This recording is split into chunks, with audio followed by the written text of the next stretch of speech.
Matthew Stuckey here from Verity Baptist Church Manila and Verity Baptist Church Pampanga, and I wanted to make a quick video explaining to you what is the definition of a pastor. What is the definition of a pastor? Now this is very important because the Bible actually defines what a pastor is, but quite honestly, especially here in the Philippines, the way most people or most churches define a pastor or who they call a pastor is not actually what the Bible says. Now let me just give you as a quick introduction, let me quickly tell you that the word pastor, bishop, and elder, these represent the same job, but different characteristics of that job. We call people pastor generally in today's world, but it would also be biblical to call them bishop or elder. But what does it mean to be a pastor? What is the definition of a pastor? Well, the Bible actually gives us guidelines on what you have to do beforehand before you can actually be a pastor. And in 1 Timothy 3 and Titus 1, those are kind of the big places that talk about it. And the Bible says that you basically have to meet certain requirements with your family. Okay, it says you must be the husband of one wife. That shows you must be a man married to a woman, okay, of one wife. So that means not 0 wives, not multiple wives that you've been divorced, because that would fall under not being blameless, especially, but the husband of one wife. And it also says you having faithful children. And so I believe as it's representing one person here, but it says children plural, that means you have to have multiple kids. So basically you must be a man who is married and you have multiple kids. This is the bare minimum.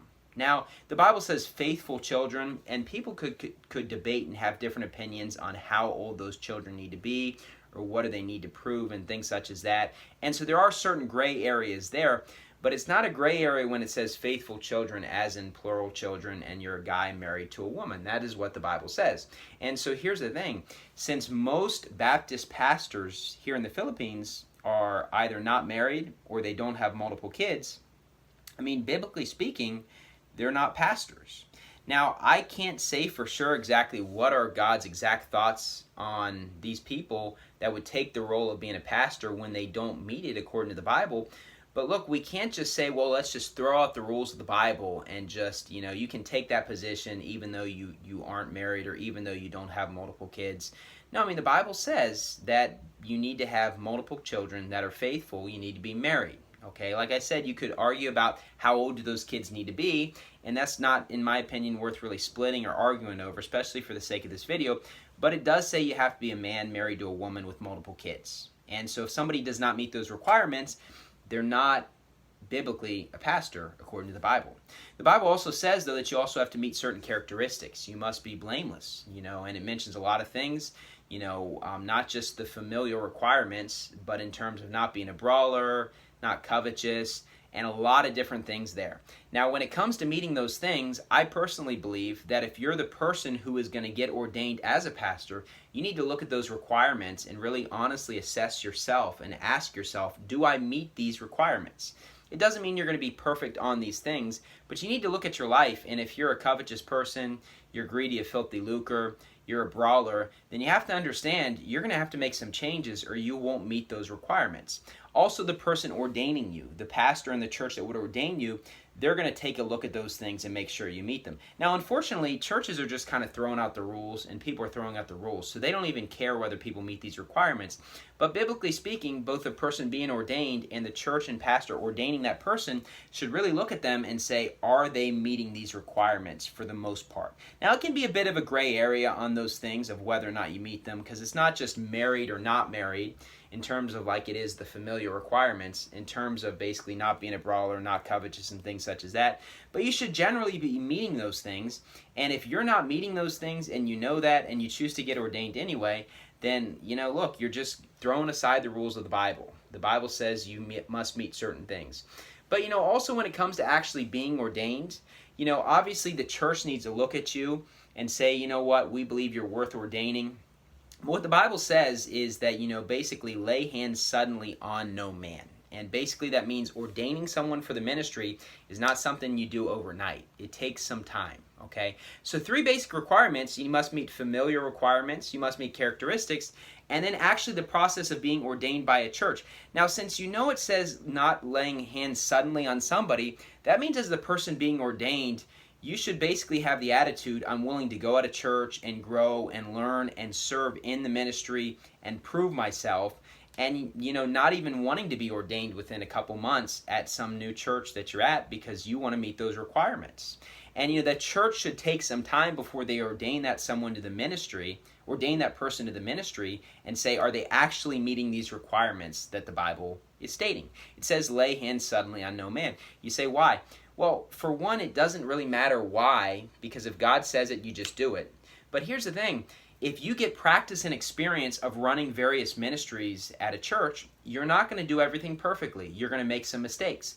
It's better to make some mistakes before you actually get ordained as a pastor and you're running a church than just basically going in with no experience and just making every mistake under the sun that there is. Now, to the best of our ability, if we're going to be ordained, we should try to find a church that we can learn from and grow and get experience and serve in, and basically be ready as we're actually getting ordained. Now, unfortunately, for some people, they don't necessarily have a good church near them where they could actually be a part of that training process and then get ordained like the Bible says. But to the best of our ability, if we have that, then that's what we should do. Seek for a church that's like-minded, that will train us, give us opportunities to grow and learn, and we just humble ourselves and serve. And then we eventually get ordained to the ministry if we're proven worthy. And so when it comes to these basic requirements, one, there are requirements in terms of family. You must be married with multiple kids, and they must be faithful. And the exact age of those kids is up for various people's opinions, but you need to have multiple kids, the Bible says. The Bible also says that basically there's certain requirements of characteristics you need to meet. And so you need to look at that list in Titus 1 and 1 Timothy 3 and say, am I actually meeting these things? And if I were ever to ordain someone for the ministry, I would have to take a look at those things and make sure that they're actually meeting those requirements before they would get ordained. And then thirdly, if you want to get ordained for the ministry, you should be willing to go to a church where you can get trained and spend some time.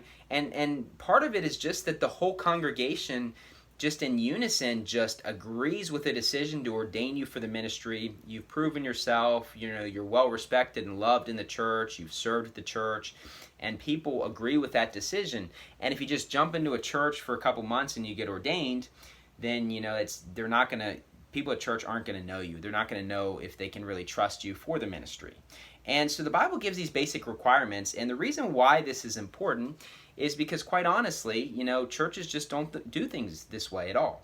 There's plenty of people out there that are being called pastors that they're not even married, or they don't have any kids. And look, there's basic requirements that the Bible says, and we can't just throw aside. You say, well, we need good churches. Look, just because we need good churches doesn't mean we can just throw aside the rules. There's a reason why God has a set process, and obviously His way is going to work out better than ours. Maybe in the short term it feels like we'll get more souls saved this way, and we'll have more churches. But what the Bible says is that, we need to meet certain requirements. And so it's worth it to go through what the Bible process is. And so for me personally, at this time in, February of 2020, I am not a pastor. People call me Brother Matthew Stuckey, and that's the best term to call me. I was ordained as an evangelist, and I have the authority underneath Verity Baptist Church and Pastor Roger Jimenez in Sacramento, California, to basically run this church and to do baptisms and things such as that. But I'm not a pastor at this point because, our daughter was just born a couple weeks ago. And so we have 2 kids, but, there's still going to needs to be some time as they get a little bit older before I'll get ordained as a pastor. Now, me personally, people sometimes will call me a pastor, and, they're just trying to be respectful. So I don't just stop them and say, no, don't call me pastor. I said, but if somebody's at our church for a little while and they say that many times, sometimes I'll just kind of say, kind of privately and quietly, like, hey, Brother Matthew Stuckey is the best way to call me. And since most everybody at church calls me Brother Matthew Stuckey, people kind of get that lead. So I'm not saying that, hey, if you're running a church and people are calling you pastor, that you should just stop people and things such as that. Because if they're trying to be respectful, there's no need to be rude back to them. But I'm just saying that, biblically speaking, what is a pastor? A pastor is someone who is basically, a married guy with multiple children that have proven faithful. They basically meet the characteristics found in 1 Timothy 3 and Titus 1. And basically they went to a church and had the proper training, and then they got ordained by the ministry at that church after they had proven themselves worthy, and they're meeting what the Bible says of lay hands suddenly on no man. So they were actually there for a little bit of time.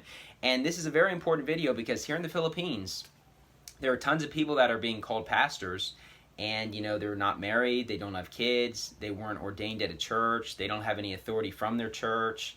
And this is kind of the way Baptist denominations are doing things. And so it's an unfortunate situation, but we need to go back to the Bible way of just men basically serving at a church, getting experience, meeting the requirements that God specifically states, and getting trained and being worthy, and then they'll be ready to start that church one day. There's no problem with just being at a church for a couple years. My wife and I, we moved to Sacramento, California to get trained for the ministry, and decide we're willing to set our lives on hold for a few years to get trained for the ministry, do things God's way, and God definitely blessed us. I'm glad that we did that. Not just that we did things proper way, but just that we learned certain lessons that are very valuable here as we run this church. So we need to just get back to doing things God's way. And so that is what the definition of a pastor is according to the Bible. Thank you, and God bless.